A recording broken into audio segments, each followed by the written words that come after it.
লাল করে ভাজতে হবে। তারপরে এই সুজিটাকে এই দুধের মধ্যে দিয়ে দিতে হবে। মিষ্টিটা পরিমাণ মতো যেখানে কিশমিশ কাজু দিয়ে দিতে হবে। তারপরে পায়েসটা হয়ে যাবে, ঘন ঘন হয়ে গেলে পায়েসটা নামিয়ে ফেলতে হবে। তো যদি ভালো লাগে আপনাদের, আপনারা কমেন্ট করবেন। এই সুজির পায়েসটা খেতে দারুণ লাগে, আপনারা বাড়িতে বানিয়ে দেবেন।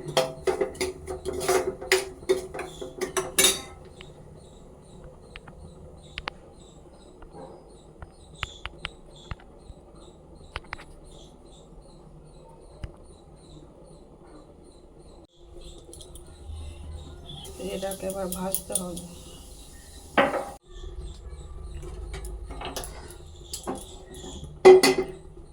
আজ আমি আপনাদের সুজির পায়েস শেয়ার করব। সুজি দিয়ে কী করে পায়েস করে। দুধটাকে ফুটিয়ে, দুধের মধ্যে এলাচ দিয়েছি, দুধটাকে ফুটিয়ে 1 4 করতে হবে। তারপরে